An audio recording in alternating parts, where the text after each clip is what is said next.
Hello students, पिछले video में आपको हमने साबुन के शोधन क्रिया के बारे में एक्सप्लेन किया था। इस वीडियो में आपको बताएंगे कोलाइड बनाने के बारे में।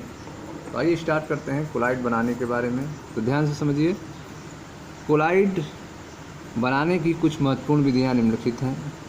कोलाइड बनाने की जो महत्वपूर्ण विधियाँ हैं कौन कौन है, इसको समझें आप। तो कोलाइड बनाने में पहला है रासायनिक विधि, दूसरा है आपका विद्युत विघटन या ब्रेडिंग आर्क विधि, और तीसरा तरीका है पेप्टन। इन तीनों तरीकों के बारे में एक्सप्लेन किया जाएगा। तो आइए पहला स्टार्ट करते हैं, रासायनिक विधियाँ।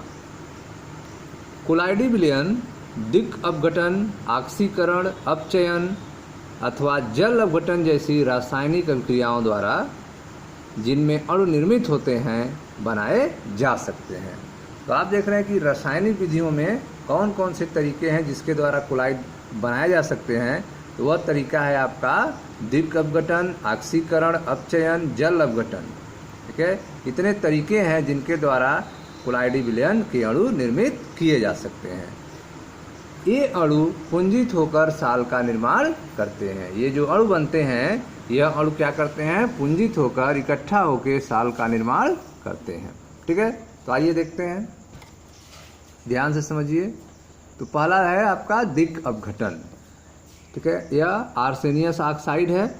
आर्सेनियस ऑक्साइड जो है हाइड्रोजन सल्फाइड, आर्सेनियस ऑक्साइड और हाइड्रोजन सल्फाइड जो है, इसका दिक् अपघटन हो रहा है, जिससे बन रहा है आर्सेनियस सल्फाइड का साल। आर्सेनियस ऑक्साइड और हाइड्रोजन सल्फाइड का दिक् गठन करने पर आर्सेनियस सल्फाइड का कोलाइड तैयार होता है, साल तैयार होता है। ठीक है, यह दिक् अपघटन द्वारा कोलाइड बन गया। सल्फर डाइऑक्साइड और हाइड्रोजन सल्फाइड जो है ऑक्सीकरण हो रहा है।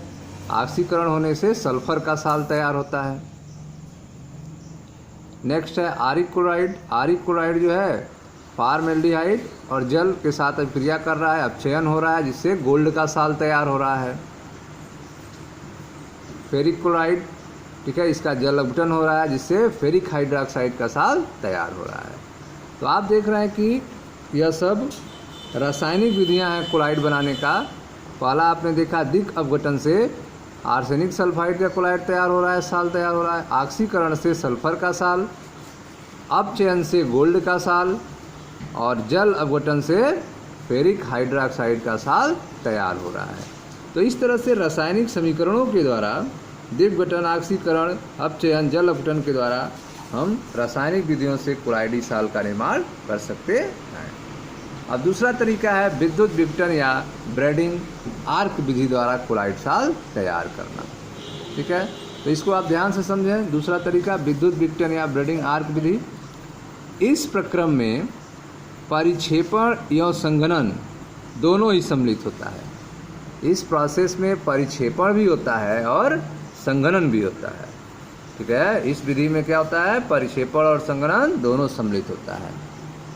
ठीक है, यह तरीका कहाँ कहाँ लगाते हैं, यह गोल्ड, सिल्वर, प्लेटिनम इत्यादि धातुओं के कोलाइडी साल इस विधि द्वारा बनाए जा सकते हैं। ठीक है, तो विद्युत विघटन या ब्रेडिंग आर्क विधि द्वारा गोल्ड, सिल्वर, प्लेटिनम इत्यादि धातुओं के कोलाइडी साल बनाए जा सकते हैं। कैसे बनाते हैं, ध्यान से समझें। इस विधि में परिक्षेपण माध्यम में डूबे धातु के इलेक्ट्रोडों के बीच, ठीक है, इस विधि में परिक्षेपण माध्यम में डूबे धातु के इलेक्ट्रोडों के बीच एक विद्युत आर्क उत्पन्न किया जाता है। ठीक है, इस विधि में परिक्षेपण माध्यम में डूबे धातु के इलेक्ट्रोडों के बीच क्या किया जाता है, एक विद्युत आर्क उत्पन्न किया जाता है। इससे उत्पन्न अत्यधिक ऊष्मा धातु को वाष्पित कर देती है, जो कि फिर संघनित होकर कोलाइडी आकार के कण बनाती है। तो आप देख रहे हैं कि इस विधि में परिक्षेपण माध्यम में डूबे हुए, ठीक है, अब ध्यान से देखिए यहाँ पे, यह आपका ब्रेडिंग आर्क विधि है। ब्रेडिंग आर्क विधि जिसमें आप देख रहे हैं यह बर्फ भरा हुआ है, बर्फ अपवाह अवगाह है। इसके अंदर जो है यह परिक्षेपण माध्यम है। परिक्षेपण माध्यम में जिसका आपको साल तैयार करना है उसका यहाँ पे इलेक्ट्रोड है, गोल्ड का है तो गोल्ड का इलेक्ट्रोड चाहिए, सिल्वर है तो सिल्वर, प्लेटिनम प्लेटिनम का इलेक्ट्रोड चाहिए, प्लस माइनस बैटरी से जोड़ दिए हैं। अब जो है विद्युत आर्क उत्पन्न करेंगे, इन प्लस माइनस को इस परिक्षेपण माध्यम में टकराएंगे, जिससे चिंगारी उत्पन्न होगी। जब यह टकराएंगे तो एनर्जी क्या हो जाएगी, ऊष्मा का, अत्यधिक ऊष्मा उत्पन्न होगा, जिससे धातु गल जाएगी। अत्यधिक ऊष्मा उत्पन्न होने के कारण धातु जो है गल के अलग हो जाएगी, परिक्षेपण माध्यम में धातु चली आएगी। और जब यह परिक्षेपण माध्यम में ज्यों ही आएगी त्यों ही बर्फ के कारण यह माध्यम ठंडा है, तुरंत ही गर्मी जो है बर्फ पे ट्रांसफ़र हो जाएगी और वह जो है इस कोलाइडी आकार में यह चेंज हो जाएगा। तो इसमें देख रहे हैं कि इस विधि में परिक्षेपण माध्यम में डूबे धातु के इलेक्ट्रोड के बीच क्या किया जाएगा, विद्युत आर्क उत्पन्न किया जाता है। इससे उत्पन्न अत्यधिक ऊष्मा धातु को वाष्पित कर देती है, जो फिर संघनित होकर कोलाइडी आकार के कण बनाती है। इस विधि से गोल्ड, सिल्वर, प्लेटिनम आदि धातुओं के कोलाइड साल तैयार किए जाते हैं। इसमें परिक्षेपण और संघनन दोनों प्रोसेस सम्मिलित होता है। तो यह आपने देखा विद्युत विघटन या ब्रेडिंग आर्क विधि। अब तीसरा तरीका देखते हैं, पेप्टन। पेप्टन को समझे ध्यान से। पेप्टन को इस प्रकार परिभाषित किया जा सकता है कि किसी अवक्षेप को वैद्युत अपघट्य की थोड़ी सी मात्रा की उपस्थिति में, ठीक है, कोई आपको अवक्षेप प्राप्त हुआ है और उसमें आप क्या कर रहे हैं, विद्युत अपघट्य की थोड़ी सी मात्रा उसमें मिला रहे हैं। मिलाने के बाद उसको हिलाते हैं और हिलाने से वह कोलाइडी साल में परिवर्तित हो जाए, इसी प्रक्रम को पेप्टन कहते हैं। किसी अवक्षेप को वैद्युत अपघट्य की थोड़ी सी मात्रा की उपस्थिति में परिक्षेपण माध्यम के साथ हिलाकर कोलाइडी साल में परिवर्तित करने वाला प्रक्रम पेप्टन कहलाता है।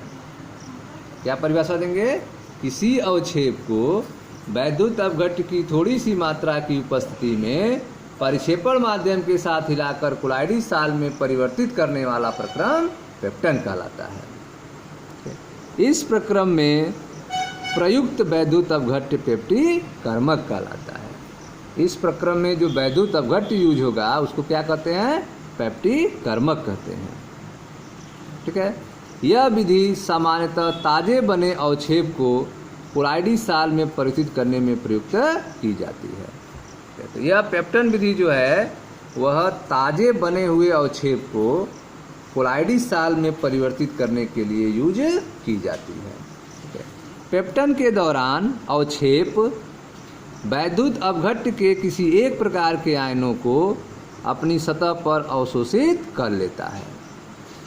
ठीक है, पेप्टन के समय क्या होता है, पेप्टन के दौरान अवक्षेप वैद्युत अपघट्य के किसी एक प्रकार के आयन को अपनी सतह पर अवशोषित कर लेता है, जिससे अवक्षेप पर ऋणात्मक या धनात्मक आवेश उत्पन्न हो जाता है, जो अंततः कोलाइडी आकार के छोटे कणों में विभक्त हो जाते हैं, टूट जाते हैं।